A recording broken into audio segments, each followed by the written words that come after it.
Assalamualaikum warahmatullahi wabarakatuh. Pada pertemuan kali ini, kami dari kelompok 5 akan mempresentasikan tentang pembelajaran matematika sebagai kegiatan penyelesaian masalah dan mekanisme problem solving. Selanjutnya, sebelum kita menginjak pada materi, saya akan memperkenalkan terlebih dahulu para pemateri kita. Yang pertama, yaitu saya sendiri, Itsni Putri Rizkiyah, NIM T 2018-7063 sebagai moderator dan pemateri pertama. Melvin Safinatus Soleha, NIM T 2018-7044 sebagai pemateri kedua. Rafida Itsna Aulia, NIM T 2018-7071 sebagai pemateri ketiga. Vivi Lutfiana, NIM T 2018-7052 sebagai pemateri keempat. Ahmad Fauzan, NIM T 2018-7047 sebagai pemateri kelima. Dan Indah Winarsi, NIM T 2018-7074 sebagai pemateri keenam. Oke, kita lanjutkan, yaitu kita akan menginjak pada materi pokok sub. Dalam materi tersebut ada 3, yaitu pengertian dan contoh problem solving dalam matematika dengan berbagai konteks. Yang kedua yaitu mekanisme problem solving, dan yang ketiga yaitu strategi problem solving. Kita lanjut pada subbab yang pertama terlebih dahulu, yaitu pengertian problem solving dalam matematika. Baik, di sini saya akan menerangkan tentang pengertian problem solving. Problem solving berasal dari bahasa Inggris yang artinya yaitu pemecahan masalah. Menurut Hamalik, problem solving adalah suatu proses mental dan intelektual dalam menemukan masalah dan memecahkan berdasarkan data dan informasi yang akurat sehingga dapat diambil kesimpulan yang tepat dan cermat. Problem solving dalam pembelajaran matematika berbentuk masalah terkait penerapan konsep-konsep bahan ajar yang dialami siswa dalam kehidupan. Jadi, nanti problem solving ini akan diterapkan dan diterapkan dari konsep-konsep yang ada di kehidupan siswa. Ya, saya selanjutnya akan menjelaskan tentang contoh problem solving dalam matematika. Menurut Polya, dalam mengerjakan soal problem solving matematika terdapat 4 tahapan, yaitu yang pertama adalah memahami masalah. Kegiatan pada langkah ini adalah hal-hal apa saja yang diketahui, apa yang tidak diketahui atau ditanya, membuat notasi dari unsur yang diketahui dan yang ditanyakan. Nah, jadi di sini kita harus tahu hal-hal apa saja yang diketahui, apa yang tidak diketahui atau ditanya, dan membuat notasi dari unsur yang diketahui dan yang ditanyakan. Jadi contohnya misalkan kita mengerjakan soal pola bilangan. Untuk suku ke N, kita menggunakan notasi UN.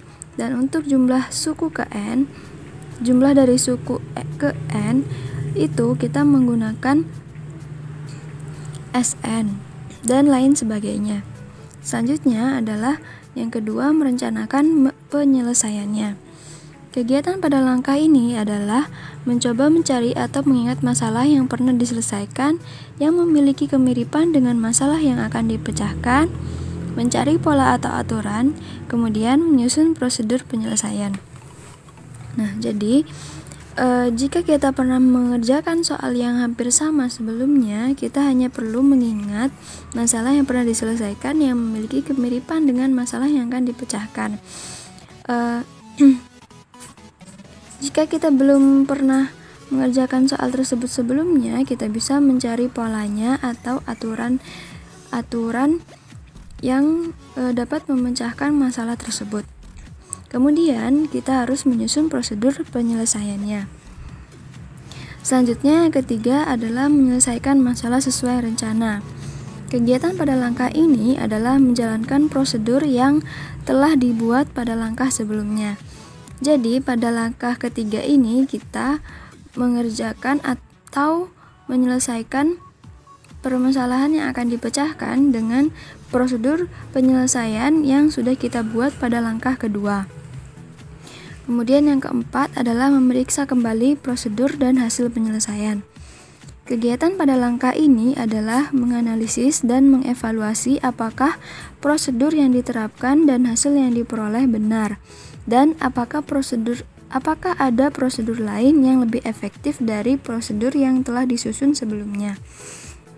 Jadi, pada langkah keempat ini kita memeriksa lagi atau menganalisis dan mengevaluasi apakah prosedur yang telah kita terapkan dan hasil yang diperoleh itu benar.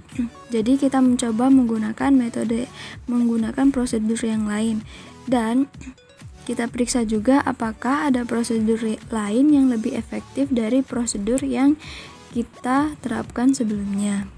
Dilanjut kepada pemateri selanjutnya yang akan menjelaskan tentang mekanisme problem solving yang akan disampaikan oleh Rafida Itsna. Mekanisme problem solving. Langkah-langkah mekanisme problem solving itu dijabarkan sebagai berikut. Yang pertama, memahami masalah atau understanding the problem.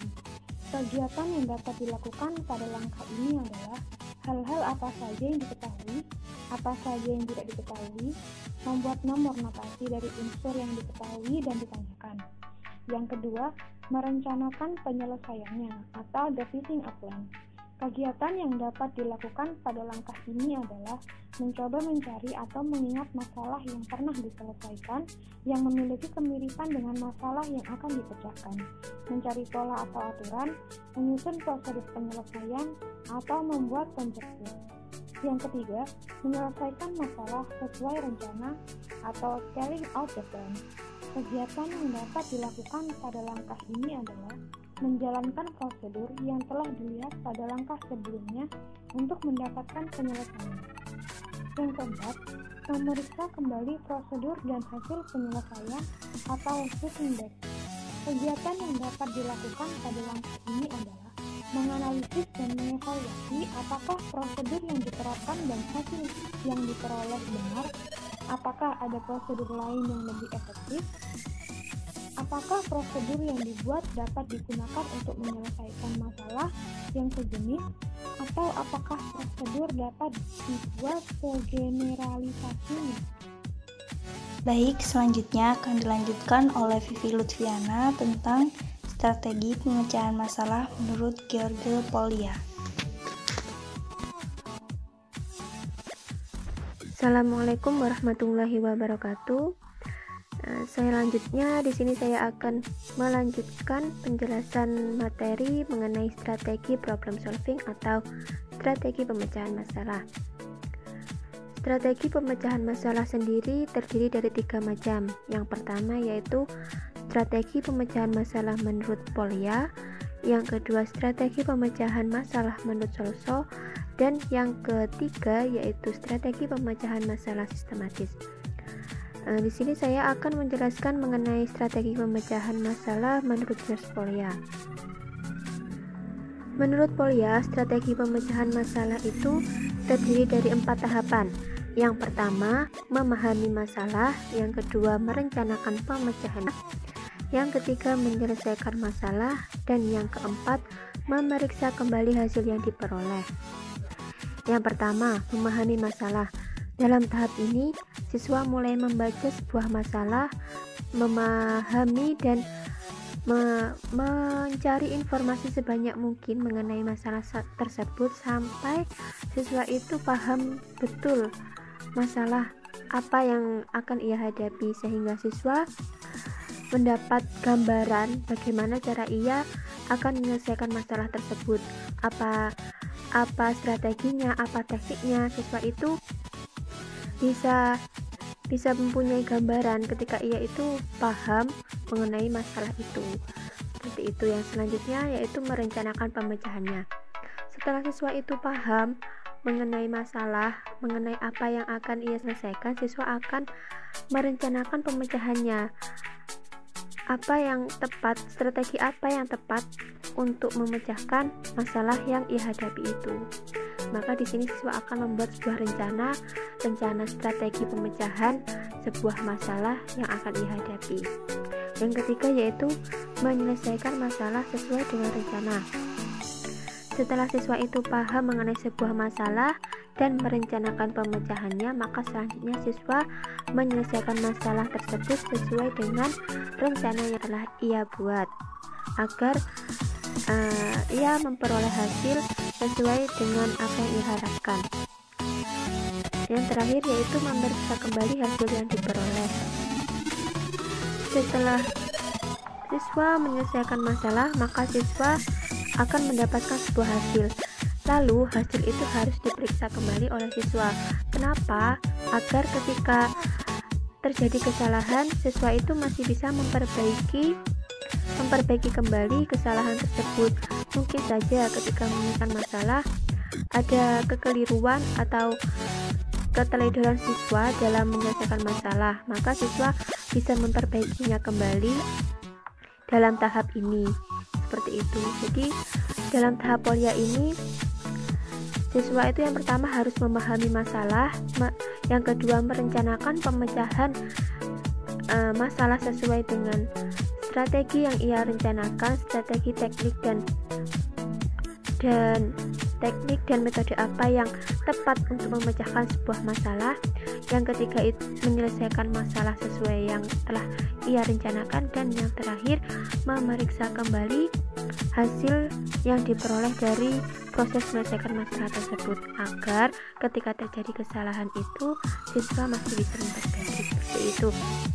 Mungkin itu saja penjelasan dari saya mengenai strategi pemecahan masalah menurut Polya.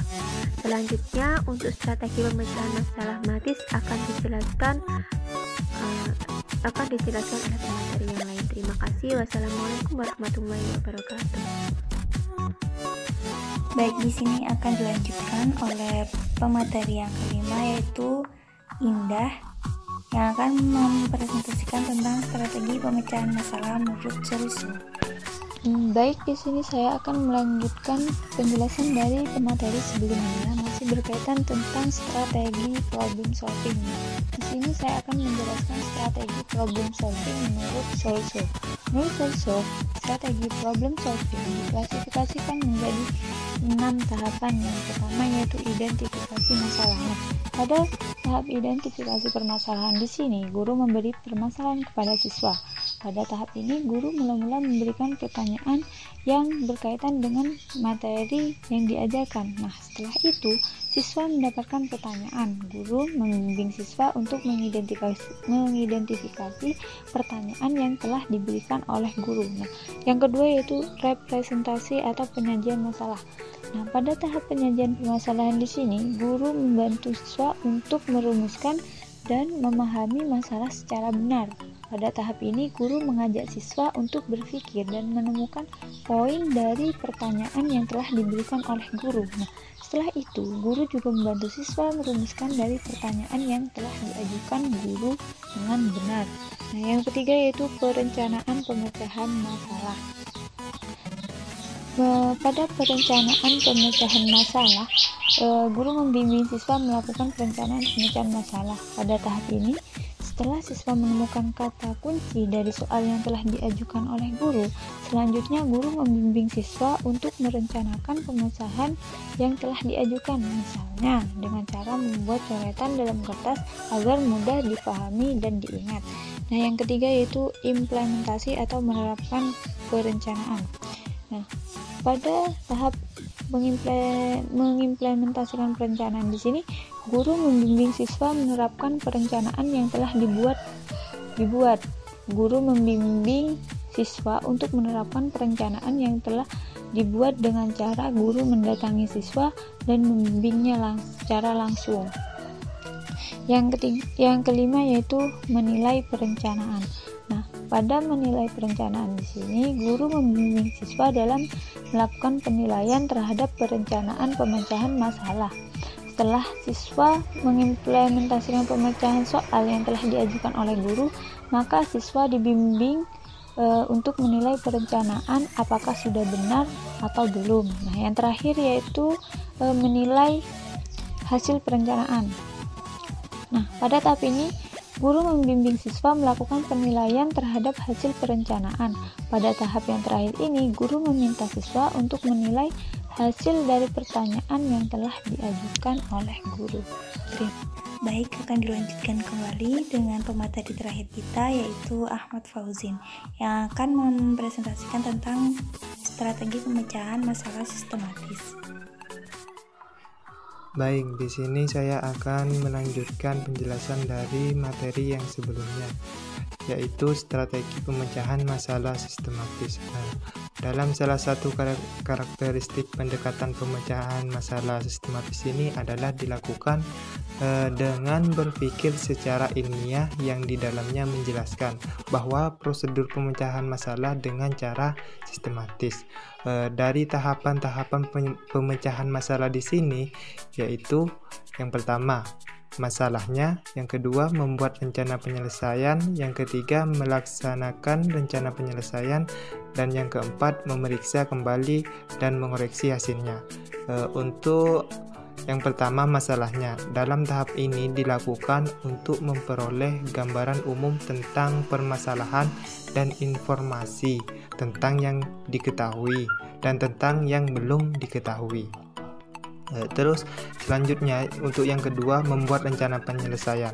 Dalam tahap ini, siswa dibimbing untuk membuat perencanaan penyelesaian masalah. Terus yang ketiga, melaksanakan rencana penyelesaian. Dalam tahap melaksanakan rencana penyelesaian ini, siswa menemukan jawaban atau penyelesaian dari masalah. Siswa dapat mereduksi data dari informasi yang diketahui dalam bentuk standar, kemudian menyelesaikannya hingga menemukan jawaban. Terus yang tahapan yang terakhir, yaitu memeriksa kembali dan mengoreksi hasilnya. Pada tahap ini, siswa memeriksa hasil pengerjaannya dan dibimbing oleh guru untuk mengetahui kebenaran jawaban yang diperoleh. Baik, itu saja penjelasan dari saya. Saya serahkan kepada moderator. Baik, terima kasih. Berakhir sudah presentasi dari kelompok 5 yang membahas tentang problem solving. Terima kasih telah memperhatikan. Assalamualaikum warahmatullahi wabarakatuh.